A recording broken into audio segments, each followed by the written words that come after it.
Почитувани гледачи на Отворена телевизија, добре дојдовте во уште едно интервју од оние кои што ги правиме со луѓето од општината кои што се задолжени да се грижат за ние граѓаните, да се чувствуваме подобро, поубаво, посигурно во случајов и градот да не изгледа подобро. Се наоѓаме во проектантското одделение во ЈПЗПУП и разговараме со Катерина Спирковска, раководител на проектантското одделение.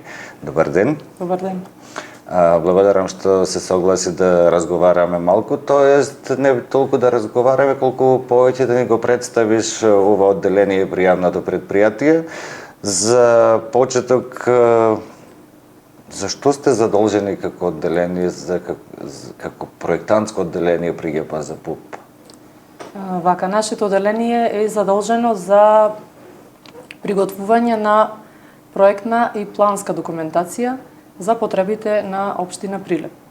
Значи, сите потреби кои што се јавуваат за урбанистичко уредување, за реконструкција и изградба на нови проекти на јавни површини, кои што се општински и во интерес на општината, се јавуваме тука, значи, како изработувачи на истите. Значи, проектантското одделение всушност одделението од каде што излегуваат сите решенија и од тука зависи како Прилеп ќе изгледа. Да. Тоа е сериозна одговорност за колку души брои вашето, колку екипата која во одделението, колку души ја сочинуваат? Моментално сме 7 инженери, од кои што односно 8, од кои што 6 сме архитекти, имаме еден градежен инженер и сообраќајен инженер. Дали е тоа доволна екипираност на вакво одделение за да одговори на предизвиците кои што ги нуди една општина како што е Прилеп? Па, вклучуваме и соработници, значи надворешни соработници во проектите, меѓутоа секогаш поголем број, значи, на луѓе и поголема помош е добре дојдена. И добро би било да го зголемиме бројот на квалификуван кадар, инженерски, да. Според вас, дефинитивно е подобро да има повеќе вработени, отколку да се ангажираат надворешни соработници. Значи, еден од предизвиците кој што ми е следно прашање е дефинитивно обезбедувањето на кадар во одреден период да се сработат сите проекти. Кои се други предизвици кои што ги има вашето одделение? Па, предизвици имаме доста во смисла законски регулативи кои што мора да ги почитуваме. Значи, нивните промени мора да се адаптираме на истите. И имаме доста процедури по институции, значи процесот на добивање на одобрение за градба или решение или донесување на урбанистички проект во терминална фаза е многу тежок, макотрпен. Не е така. Зарем сите оние дозволи кои што треба да се изградат, да се издадат за градба, за еден проект да се доведе во завршна фаза и да се добие и употребна дозвола. Така натаму, мислам дека се издават од општината. Вие сте општинско предпријатие, не функционира тука таа соработка. Тие се издаваат од општината, да, ама во меѓувреме имаме други институции од кои што треба да побараме мислења, одобренија. Поврзани сме со, значи, со министерства, со агенции разноразни, треба имаме прво влезни податоци за нашата работа, тоа се ажурирани подлоги, геомеханички елаборати, хидротехнички, различни студии, значи не е баш едноставен процесот. Значи не сите дозволи идат од општината. Сите тие потребни податоци, прво влезни, потоа тие што ги праќаме за обработка по релевантните засегнати институции, ни го одолговлекуваат процесот до добивање на одобрение. И Колку време трае од прилика еден процес од од почеток за да кажеме одреден проект кој што треба да корено да го измени ликот на одреден дел од градот, колку време трае од самата идеја за проектот, проектирањето, собирањето на тие дозволи, релативно е или има тие бирократски процедури? За секоја процедура различен е временскиот рок и малку е неблагодарно сега да дадам точна рамка дека толку или толку би траело. Самиот процес ви кажав дека не е баш лесен, меѓутоа е доста корисен е сега. Добро би било кога на државно ниво некои работи би се олесниле. Во смисла би се упростиле со таа намера да побрзо би дошле општините или и физичките лица до одобрение за да можат да градат и да имаме дали тоа има некаква врска и со процесот на децентрализација, затоа што се работи одреден проект во одредена општина, да не би чекала баш од Министерство за работи кои што се од значење за општината, а сето да би се префрлило на општинско ниво да се одлучува или сосема некои други работи имате предвид? Не, јас зборував за законските регулативи, за општо за сите што важа, значи и за Скопје истото, не дека нешто различно е. Сите мора да ги следиме тие регулативи и значи да се упрости да се донесат нови закони кои би биле малку законите да се олесна, да. Така, значи како би се продуцирала една поголема градежна експанзија, значи развој, поефикасно работење на општините. Да. Малку пошироката слика да ја гледаме, да не се фокусираме на ситни некои моменти кои што би не кочеле и би застанале во развојот. Така, дали можете да ни направите пошто го снимаме овој интервју на крајот на 2024, дали можете да ни направите една кратка ретроспектива што проектантското одделение во општина Прилеп работи? Во изминатата 2024 работевме урбанистички проекти, основни проекти, детални урбанистички планови. Сега граѓаните би ги интересирале нормално изведените, тие што се видливи на терен. Од нив можам да издвојам пешачката патека Борката Лески. Таа е значи во центарот на градот и од големо значење. Потоа кружниот тек кај Тинекс на спојувањето на Кузман Јосифовски и булевар Гоце Делчев. Кружниот беше потребен ради намалување на брзината на возилата и добивање на безбеден сообраќај за возилата и пешаците. Дали за кратко време може да очекуваме дека Прилеп дефинитивно ќе биде уреден комплетно со кружни текови? Па да, имаме во најава и други кружни текови, тоа ми беше наредната мисла. Друг урбанистички проект и основен кој што веќе ние сработени во фаза на одобрување е кружниот тек кај градска кафеана. Тоа е кај на спојот на улиците вкрстувањето на Прилепски бранители и Гоце Делчев. Исто така кружниот тек кај мостот Табана.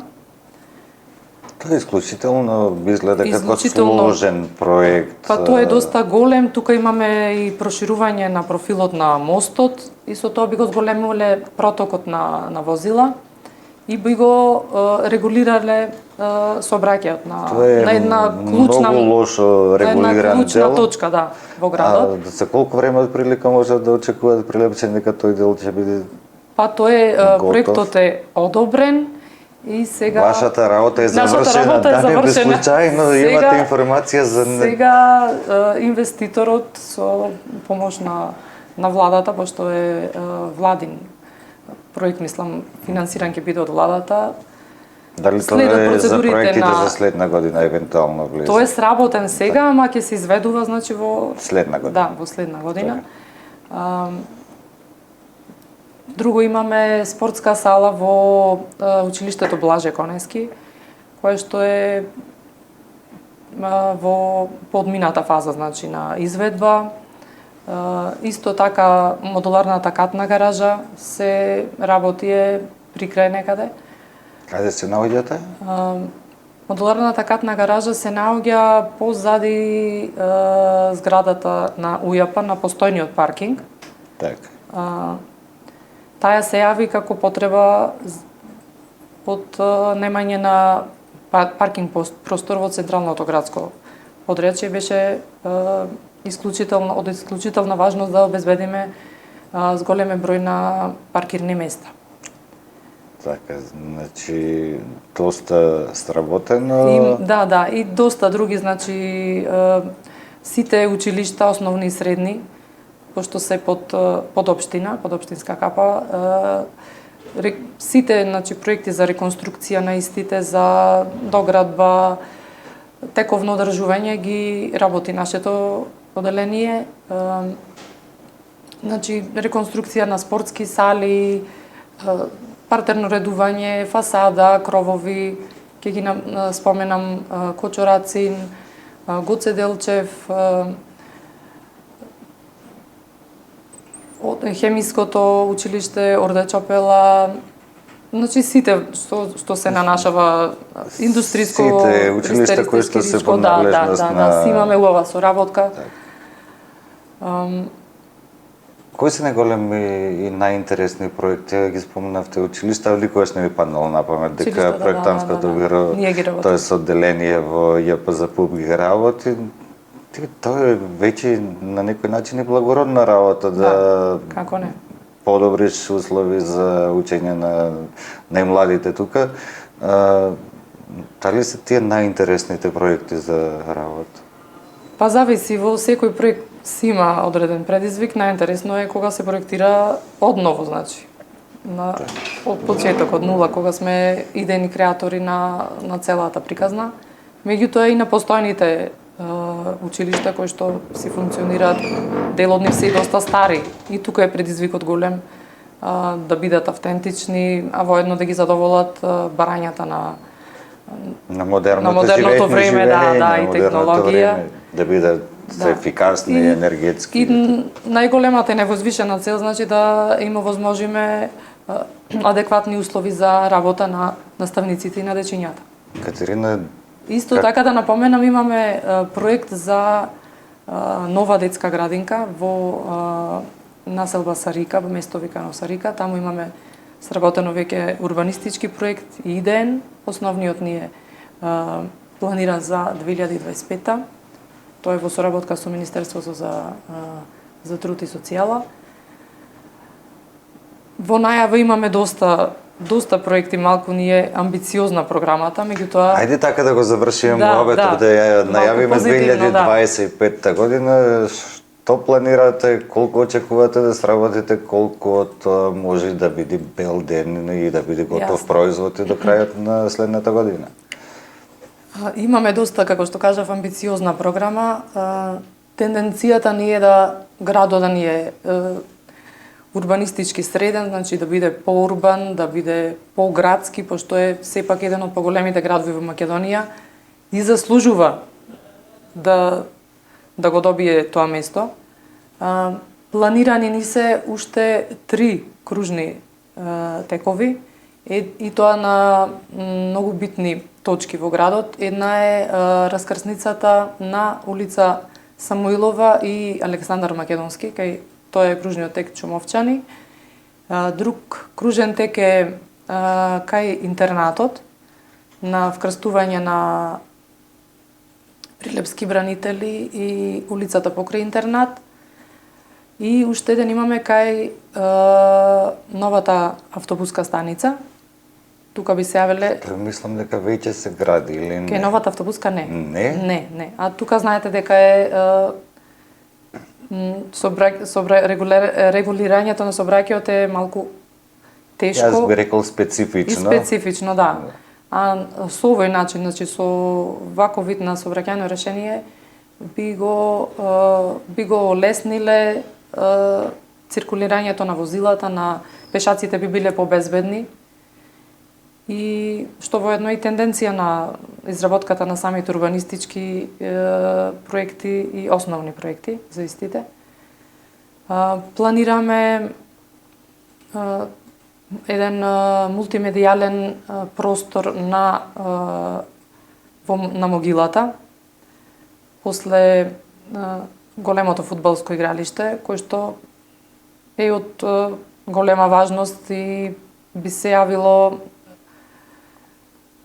Што опфаќа тој Тој опфаќа мултимедијален простор. Тоа е многу интересно. Да, интересно е. Значи тоа би бил простор уреден, значи како едно големо плато, уредено за автокино, за одржување на манифестации, разноразни концерти, јавни, било какви други јавни собирањки, со пропратни, значи, содржини би било. И на тој начин можеме фестивали да одржуваме секакви кои што нема да сметаат во градот, ќе го растеретат, значи центарот. Би добиле место младите, а и повозрастните за развој на културно-забавниот живот. Јас би дал приоритет на тој проект. И јас би дала, да. Сега сето тоа зависи, значи, од поддршка, значи, со општината и останатите релевантни институции кои што се засегнати од истово. Планираме уредување на речното корито на градската река, кое што би подразбирало реконструкција на подпорните и изградба на оние места каде што ги нема, на подпорните ѕидови, уредување на мајор коритото, значи и би добиле содржини во самото речно корито и би добило реката еден третман каков што заслужува во град. Би добиле содржини како што се пешачки патеки, патеки за трчање, велосипедски патеки, делови што ќе се користат за како мали трибини за одржување концерти, различни собирања, поетски читања и слично. Покрај третманот, значи обработка и реконструкција на ѕидовите и партерното би се вклучило и осветлувањето. Значи би добиле и друг, да речеме, функционален и уметнички доем би стекнало коритото и на тој начин би ја зголемиле неговата урбаност која што ни е многу потребна, да. Вредност, и вредност, да. И пред се да се за речното корито би заживеало и би го добило местото кое што го заслужува. И да се најде решение со кое би се одржувало чисто, затоа што во такво какво што е на културна манифестација нема да може да се трае повеќе од 7 минути. Во состав, значи, овој проект е точно за тоа.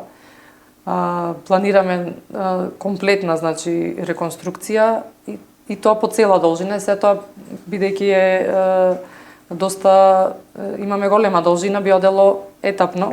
Меѓутоа мора од нешто да се почне, мора да се почне. Да.